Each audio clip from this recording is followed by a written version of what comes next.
I'd like to kind of start off with, we've all had throughout the conference a bit of introduction or some depth of introduction around certain fields. And I know you all have many takes on this, but what do you think right now is one of the advice you'd give to someone on the buy side of how to make sense of all the different changes in our industry?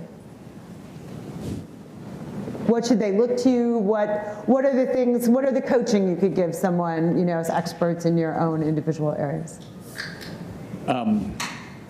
First, I think look outside of your own industry and your own vertical. There's a lot of interesting things happening in different companies, new innovations. My kids are on an app called Musical.ly all the time. They're sending messages back and forth. Most of you don't know it, but they're able to make videos. And in this age of quick and fast and uploadable content, there's some examples that are outside of kind of the normal Fortune 500 that are really forcing us into different ways of evaluating content, of how we measure content, and then people's reaction to it. So look well beyond where you are. Yeah, that actually makes a lot of sense to me. I'm at Keurig, and we have to think like a CPG and like a digital marketer and like a durables company, and there are good breakthrough moments from that. Other thoughts? Yeah. There's so many new methodologies out here, new ways of doing research. I would say from the buyer side, I'd continue to ask for validation. I mean, that's how we get long-term adoption, because we can inspire and we can motivate for initial trial of a method, but unless we have validation of actual business impact, we're not going to have long-term adoption of these methods and long-term change in the market research industry. So I'd say continue to ask for validation of business impact. Yeah. Yeah, I think both very valid points. One of the things that's happening on the buy side, and it's happening everywhere, I suppose, is just an influx of data and data sources. And one of the things that we're working on, and I know other people are working on, is trying to create a platform where you can integrate all of these different streams of data. Because I do think a lot of the time the different data streams may be disagreeing with each other, they may be agreeing, but half the time we can't tell, because you can't look from one to the other. And one of the key things we need to do as an industry is be able to analyze all of these things together. Right. Yeah, tying into that, I think we're data rich but insights poor. Yeah. So I think we need to. A lot of people have said this: need to bring the human into the picture. And one of the things that I've learned is very successful is to actually make it experiential, make research experiential for executives, so that they lift the data, internalize the data themselves, and come to the conclusion themselves, which probably most of the cases the same conclusion. Say more about that and sort of some examples potentially. So without giving away any referring to what I wanted to be in an alternative life is send them out on a safari themselves, have them do bits and pieces of research themselves, have them, we let our clients, our research, CMI people co-present part of the results that we have.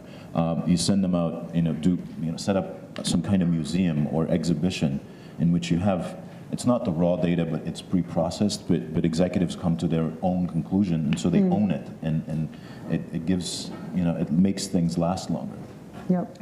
The second thing I would do as well is, if I was on the buy side, I would look at research or consumer insights or human insights from a content marketing perspective. Just do the same with, what our colleagues in marketing do in terms of content marketing. They have a plan. They communicate to an audience. We're actually not using research as a product. We never think about the promotion, the distribution, the delivery, and we should really be doing that rather than, I agree we should be looking at technology, but technology doesn't solve problems. People do. So. Yeah. Write a wheat thins brief. No, just I think in terms of bringing the consumer to life, you can probably just pass the microphone right there. Yeah, so definitely bringing the consumer to life has been huge with what we're doing with video. The power of being able to tell that story with the consumer, talking to the boardroom, there is extremely powerful. But the second thing I'd say and challenge is to find that kind of inner entrepreneur within you, and learn from technology startups. If you look at technology startups, they all innovate, they're very agile, they iterate, and the best thing is they're not afraid to fail.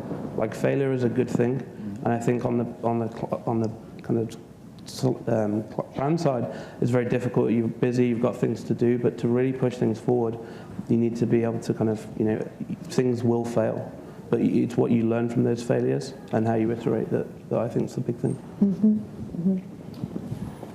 Well, I guess along the same thoughts, like if you're, let's say, trying a new vendor or partner for the first time, how do you make sure it's going to be successful?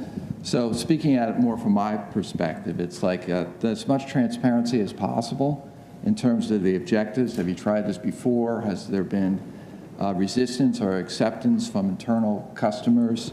If you're trying someone for the first time, perhaps pick some low-hanging fruit, give them a chance to succeed, so that it becomes a profitable relationship for all parties concerned. Yeah, so I mean, as a service provider to the market research industry sort of at large, we have a bit of a perspective of we interact on a daily basis with people actually participating in market research, right? Whether they're participating in a focus group or part of a panel. And we see a really broad range among sort of our customer base and what we see in the industry and how market researchers treat the people who are taking surveys, what their experience is. And I would say, just again, from my perspective, as really an observer, I'm not a market researcher, I don't participate in the industry, but based on my reading of the GRIT report and concerns about quality, I would really urge people to engage with their providers and their suppliers to understand how they're treating their actual people taking the surveys from an experience perspective. And I think that's one of the simplest or lowest hanging fruit from ensuring high quality. Yeah, it's an easy rut to get into, but if we're really thinking about sort of the quality of what we're getting, we have to sort of think about how the sausage is made. 100%. Yeah, we're in the sausage making every day. Well, I'm from Wisconsin and pro sausage. But, in terms of thinking about automation as an emerging trend and what it means, how do we think about that piece and sort of helping people both understand it and the implications? It's interesting. I was doing some research prior to the speech about what the foundation of automation is, and it's really about controlling systems. And I think one of the reasons why automation is now taking on such a different perspective for people is that so much of our business is in chaos, so much of our business is changing, and automation gives us that sliver of hope that we can control it or bring it back in a little bit. So it's not this, oh my God, my job is going to be eliminated because of automation. It's I'm trying to control a situation that I don't have control of right now, and maybe this is an avenue to get there. But automation, and we talked about this on the phone, automation does bring a level of simplicity, and that simplicity hopefully leads to elegance in design, and it's not there yet, because what's happening is people are taking 40-minute online trackers and trying to move it to a mobile device without thinking that automation or the way that works has a direct, it has a direct impact on the user experience. So the automation, I think, is still sorting itself out, and I think the definition is sorting itself out. But the idea is that it allows us to get back in control something that might not necessarily be in control right now. The 40-minute tracker could be a circle of purgatory somewhere, probably, yeah. Yeah, it's probably already there, yeah? Yeah. I loved Mel Courtwright's talk on this yesterday, or maybe it was the first day, it was Monday. Yep. Talking about how automation actually is really good for our industry, and as opposed to replacing jobs, it actually allows us to focus on the more valuable components of what we do, which is the design and ultimately the culling of insights. And I know this is a real lob question for Stephen, who's about to come up on automation. It's really important for our industry, and I'd love to hear the great successes that Zappy Store is having with automation. Yeah, so I think automation, it gets rid of the painful processes of conducting market research projects. That should free people up. Now, if there are, in some of the big quant agencies, there will be a lot of people working on process. So does it mean that you would need all of those people now? No. Does it mean that they can transition into a much more important role? So yes, but I think there's a question for the industry about whether the talent is the right talent and how we nurture that talent. I think good automation can free you up to be much more creative and talk and spend much more time on communication of insight, which the industry has been poor at traditionally. So it does enable significantly more insight to be generated and frees people up to think about what that insight means for businesses and communicate that better. Yeah. I think we are going through a fundamental transition, and I think a lot of people find that difficult. And whilst a lot of people will say, oh no, I really want to be a consultant to my clients and genuinely help them make better advertising or make better product, what they're used to is consulting around a project. And that is a behavior change. Yeah. And I think it's going to be a difficult 5 years for a lot of people, but the end point is significantly better. It's much more fun and engaging and stimulating and creative to be genuinely helping brands grow rather than consulting on an individual project. Yep. I'd like to shift it a little bit because I think we're kind of moving into thinking about how you have more impact or how you enable a more consultative approach and how you bring the consumer to life, experientially for people. You already addressed it a little bit, but what additional thoughts might you have, or what success stories or examples are out there to kind of inspire us as we struggle with habit change? Yeah, ultimately you want, at the water cooler or the coffee corner, you want people to talk about human insights and not about last night's football or baseball game.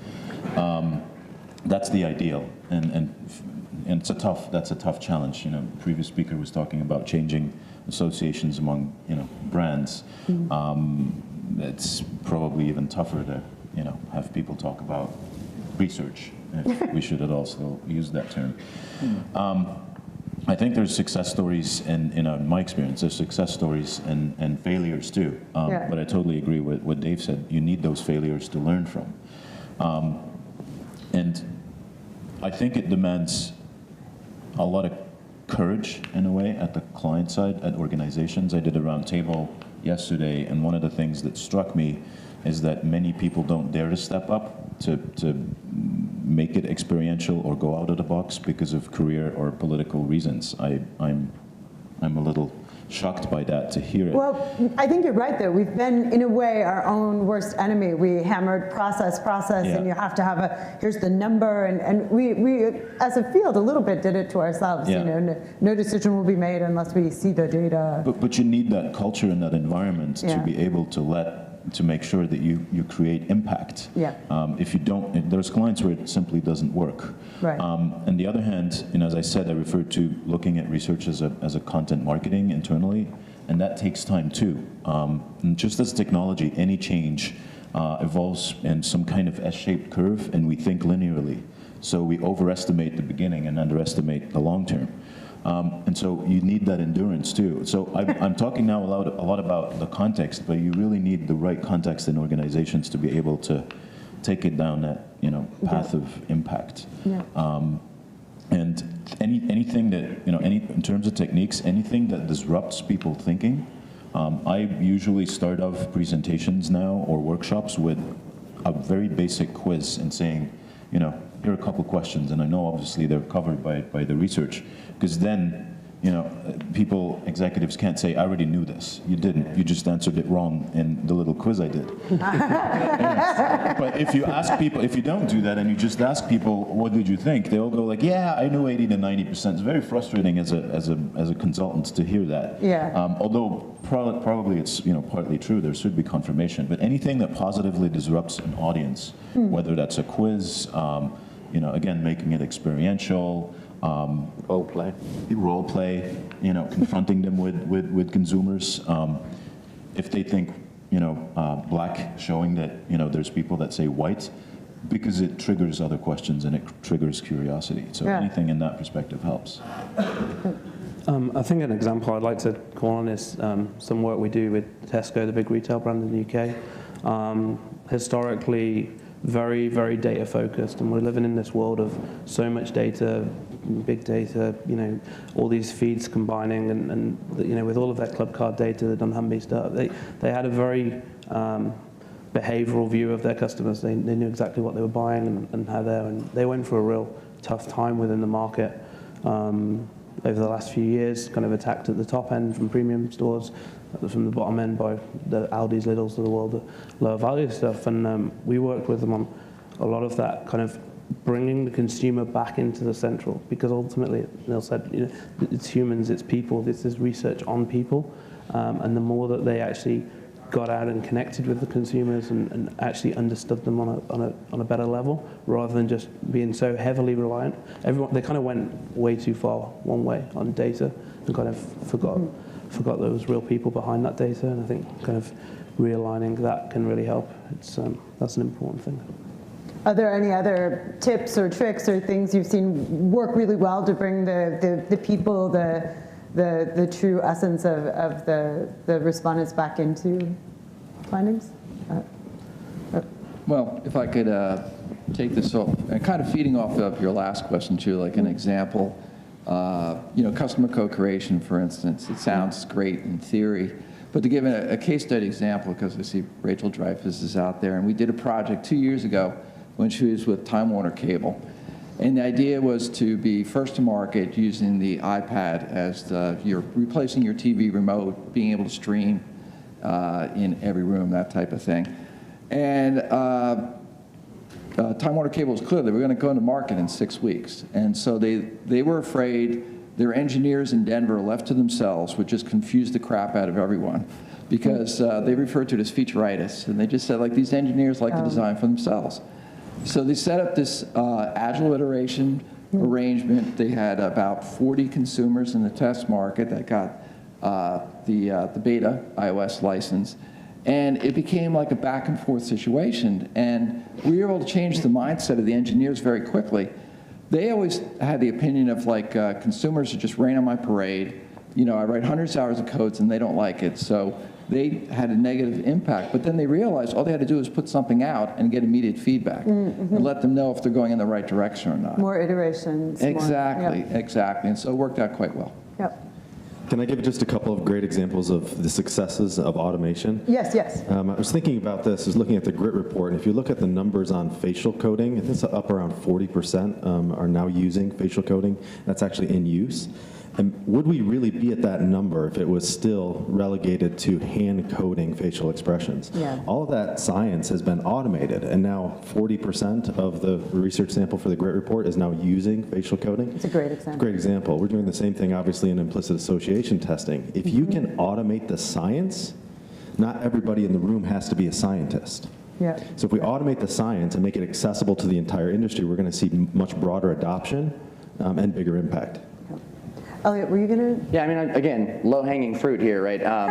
Yeah, from an automation perspective, I mean, automation should give us more time to, do the actual intellectual work and spend less time in the operations and sort of the tactical side of things. And so, I mean, even facial coding, I mean, that's an intellectual, at least a market research-oriented topic. Delivering incentives is not. We get calls all the time from market researchers who are spending hours every week trying to go to the Starbucks website to deliver a gift. They shouldn't be spending a second doing that. It should either be running through the survey platform that they're using via an API integration with an incentives provider, or through an actual service provider that has scalable, optimized services to use. You don't need to spend a second doing that anymore. I actually think that's a really great point, because in a world where obviously some of the forces are in, the client side, people are rolling up their sleeves and doing some more stuff themselves.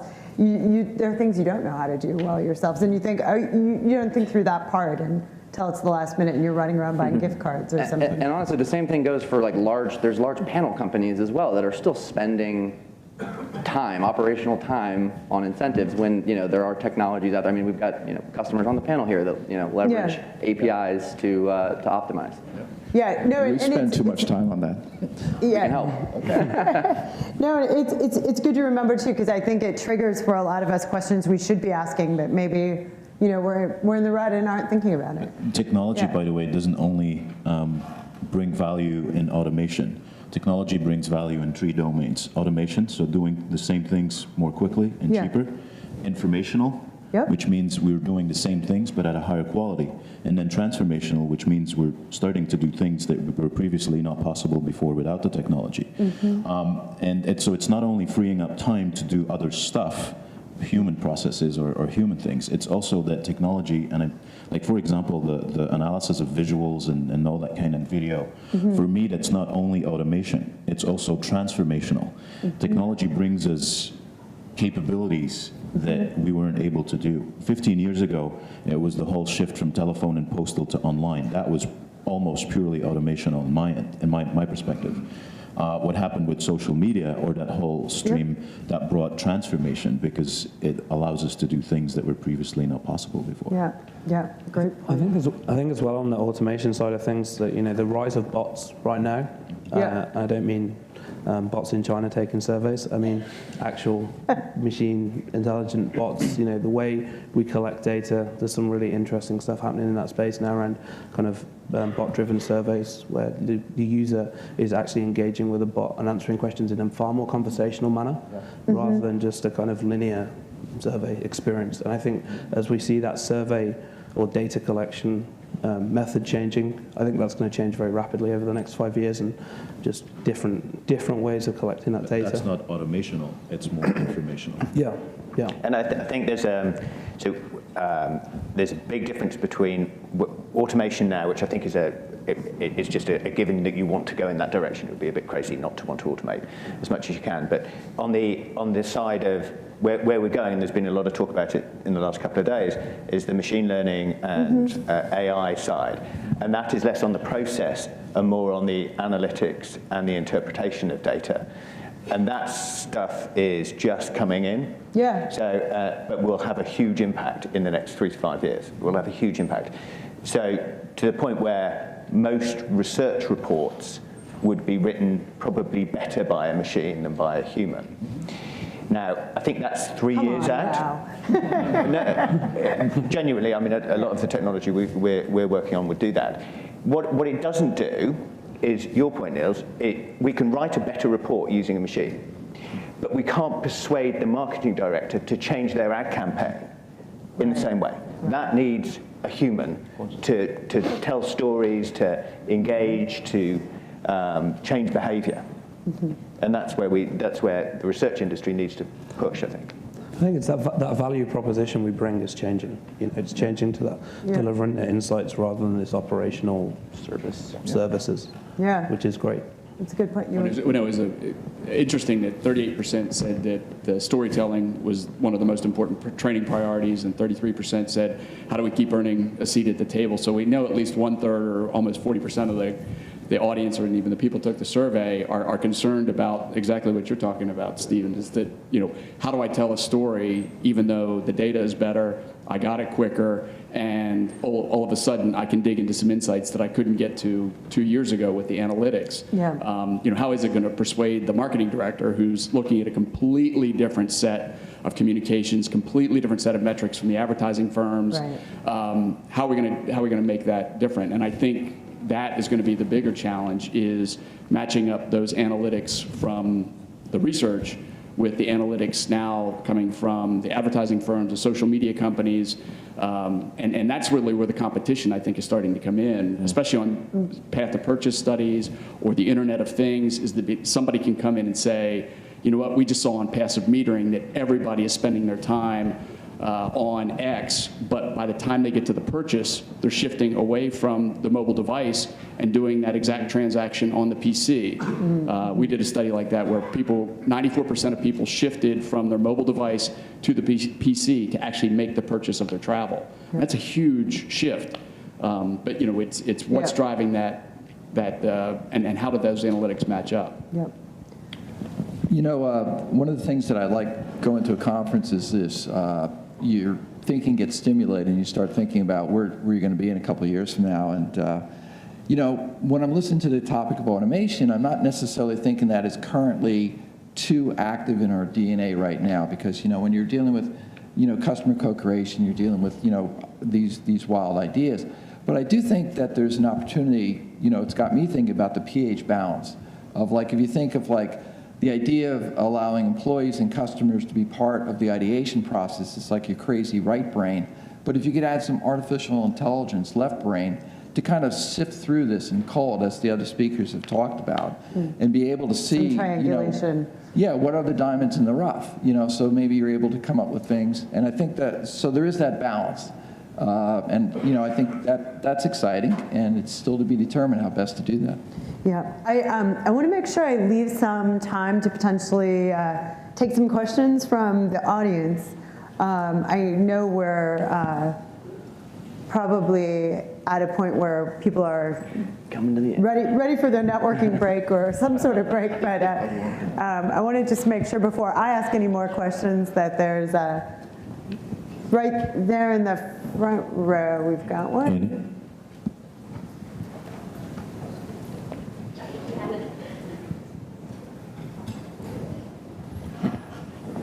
Hi, I have a fairly important question. I'm wondering if the future of market research includes any women. By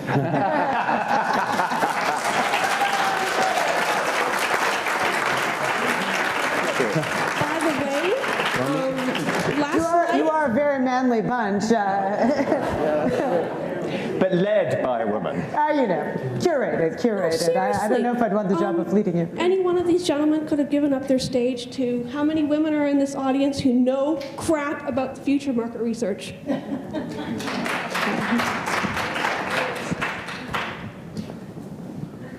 Thanks, Annie. It's a really important point.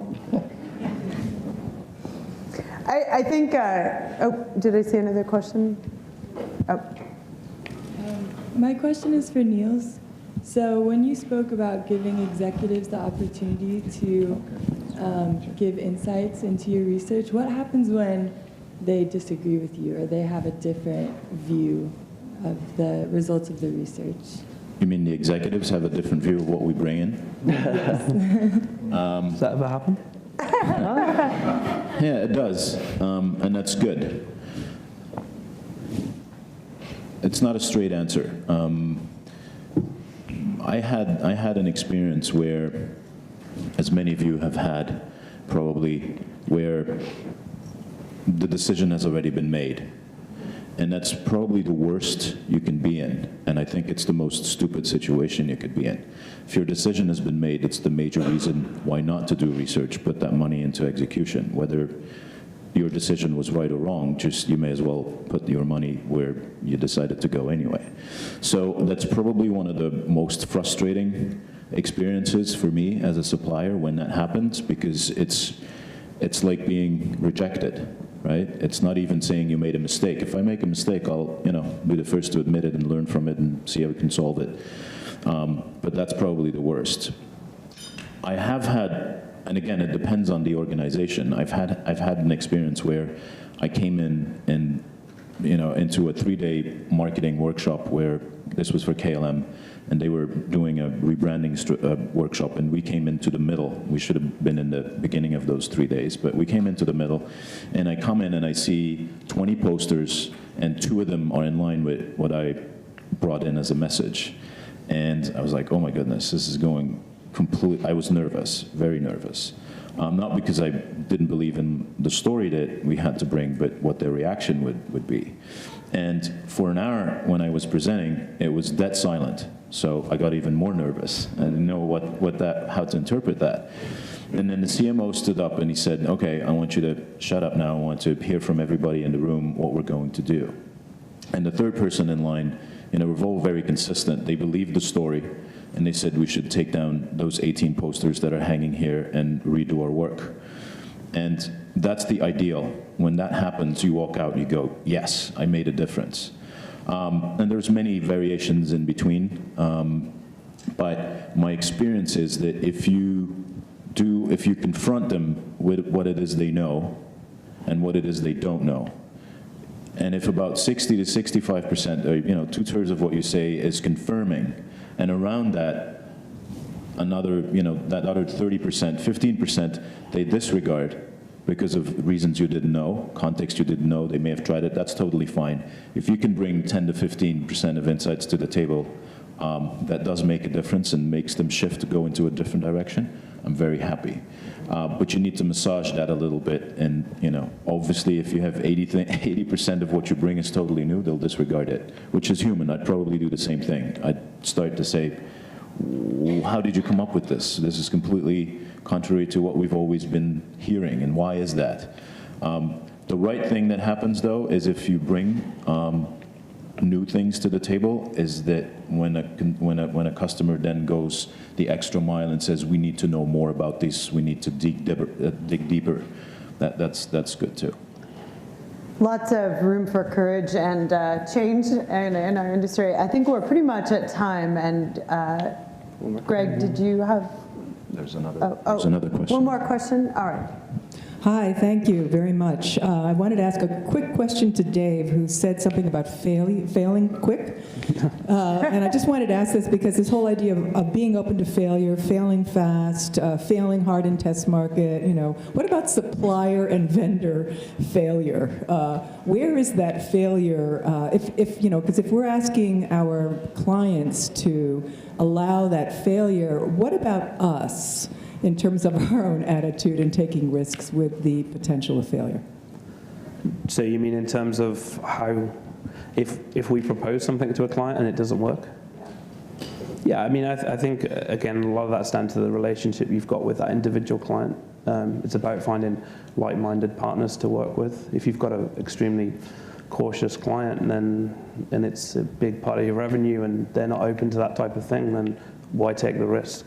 But there are clients out there, and we're seeing it more and more, that are willing to find their kind of adventurer, to find their kind of, to try these things. So I think there are certain clients that it's, you can take the horse to water, but maybe you can't make them drink. But and it's also how we react to failure as well, because I mean, any company, particularly any technology company, is going to have bugs, they're going to have issues, they're going to have problems.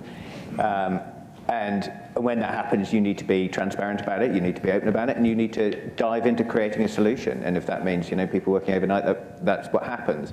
And most of our clients, I agree, they're willing to experiment, they're willing to accept some failure as long as we make sure that we don't hit that failure point again, and we sort it out. Yeah, it's definitely a learn, build, prove moment, but there's risk inherent with that. And I mean, Aaron, you made the great point earlier about, really working on the validations as you go and think about. Yeah, from our perspective, if you go in with science, if you're standing on the shoulders of what we know from the scientific evidence, you're much less likely to fail. Now, that doesn't mean you're not going to avoid it altogether, but standing on the shoulders of science helps in that regard. Yep. And certainly the elegance and simplicity is a key point too. Any other questions? Back corner pocket. That's some good speed on the microphone. So I have a question going back to the automation. So we keep hearing this great benefit of all these automations is we'll have more time to think. I have to tell you, the pessimist in me says that if a computer writes a report, companies aren't going to say, now you, Mr. Analyst, have 20 hours to sit around and think about this. But beyond that, we all kind of came up doing the grunt work. That's how we learned. That's how we learned to think data, think through this stuff. How do we get the next generation up to speed when a lot of this is changing and all that's taken away from them? I think we get them up to speed with something different. So when I started out in my career, I had to spend quite a lot of time checking tables, because when the tables came out, they still had mistakes in them. Well, it was incredibly boring. And I wouldn't want to impose that on anyone. That's my empathy laugh. Yeah. And now there's no reason for someone joining the industry to do that. But they need to learn to be a great communicator. So, I mean, there's still an apprenticeship in that. It means going out, watching other people communicate, working with different agencies, working with different companies, looking at different TED Talks, whatever it might be. It's just you're learning different skill sets. Are there any great sources, or TED Talks being an example, I think that's powerful and engaging for people. Are there other sort of muses or things people could follow or pay attention to? I don't know if you go onto Coursera. It's I mean, there are a lot of incredible courses on there that you can take either free or pay for. Oftentimes they're run by the universities like Johns Hopkins or Stanford or professors at those places. And just to get a really baseline, simple knowledge of some of these new techniques and new, even new methodologies, it's a great source of content. But from a training perspective, I think the people that we are looking at and hiring and the people that we're interviewing are bringing a much more diverse set of experiences and skills based on what they're being taught in the classroom. And I think it's up to us to kind of keep up with them versus them keeping up with us. Yeah, I think there's something to be said for that reverse mentor type thing. I mean, back in the day, we used to hire people that were like, Microsoft savvy or technically proficient, and more likely now we're looking for journalists or psych majors or people are just naturally curious and can take a look at our processes and maybe think about ways of doing things differently. So I think you can mine just the folks in your own office to try and change things around. I mean, I guess as the probably the millennial on the group here. Sorry, Well, sorry, we'll give it gents. to I think that there's a resourcefulness that's required of people that didn't get that sort of years of training on the job to just learn how to do something, and that's something that whatever. Growing up with Google, like you learn how to be resourceful and figure shit out on your own. I mean, I look at honestly, I look at the people on our team and the roles that they're filling,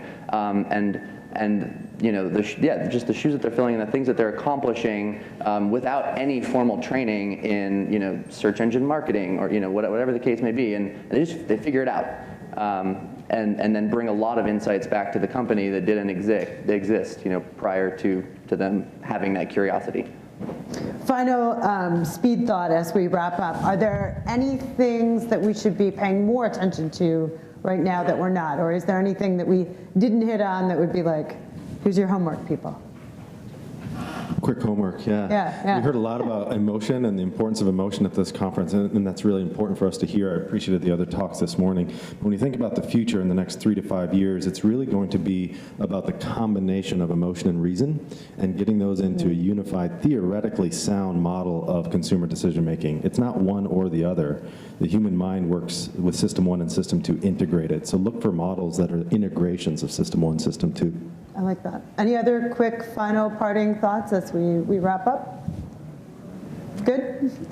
Greg, I think had some announcements, but I'd like to thank our panelists for a very lively discussion. Thank you.